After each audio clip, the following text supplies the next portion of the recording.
Hello, this is Don Westfall, Director of Athletics at Bethany Lutheran College, and we welcome you back to BLCVikings.com and the Bethany Sports Beat. We are going to kind of finish things up, put a wrap on the men's basketball season, and in order to do that, we need to bring in this guy right next to me, Matt Fletcher, the head coach for the Bethany Vikings, who this year, as you look back on the season, second place in the conference, obviously the tournament experience, disappointed, and maybe the team learns from that. But all in all, for your first season here on campus with a bunch of guys who, until really in the fall, really didn't know you, I think you guys accomplished a lot. It was a lot of fun to watch the team throughout the season. Yeah, I mean, overall, I think you could say we achieved pretty well. It kind of makes you look back at those a couple games we lost early that we shouldn't have technically.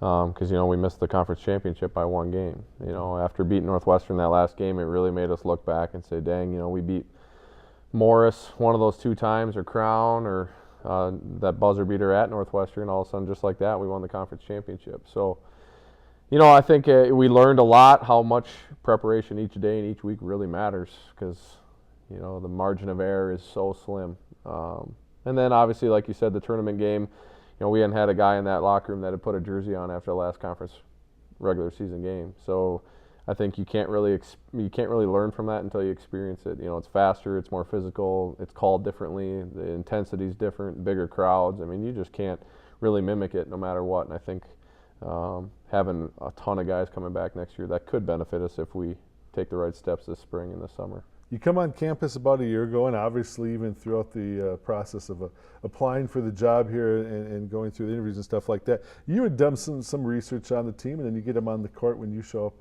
in the fall. What were the biggest surprises, maybe stuff that you didn't see in the stats or on the film last year that really, and maybe it's guys who over their off season made a big step forward as well? I think there's a couple guys that were pleasant surprises for us. I think Blake Lindstrom was one that stood out to me. You could tell he got in the gym and he shot a lot of jump shots because he stretched defenses for us, and he was a good guy that came off the bench. The Rose twins they were a pleasant surprise just because every day I knew what I was going to get out of those two.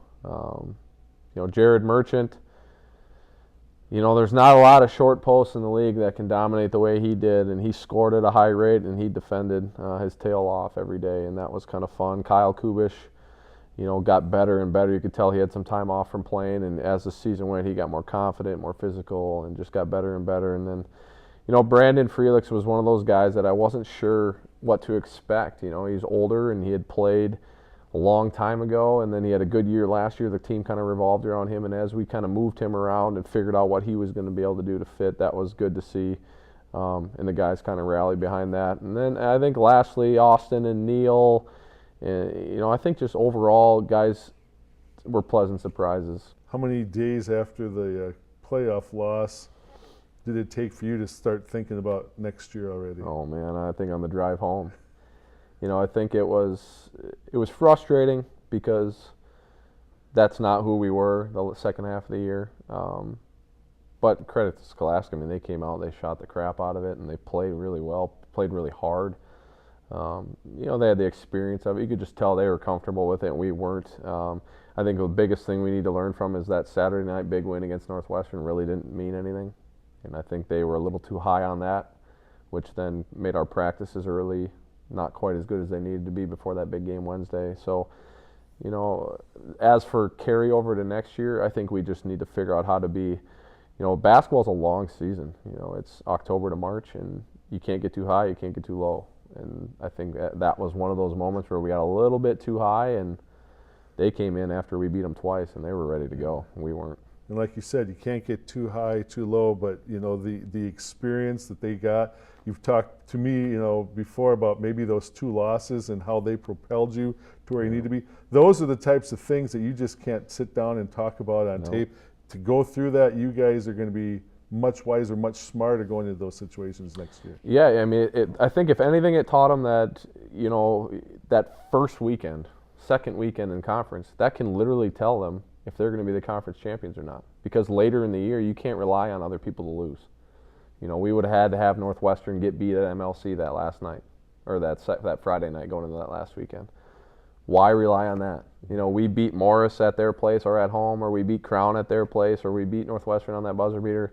Then it doesn't matter what they do. Then the hands and our fate is in our own hands, and that's what you want. So I think they'll take that from it, that early in the year you can't take a night off. You know, if you're questioning things, you can't do it because there's too many good teams. But I think overall, the biggest thing that we need to improve on leading into next year is just the preparation. You know, if you don't practice well during the week, you can't expect to play well during the weekend. And that was something I think they had to learn. And after those 2 losses, like you talked about, they realized that either we're going to dive into this thing and we're going to get better every day, or we're just going to be 50-50 and it's not going to know which team shows up.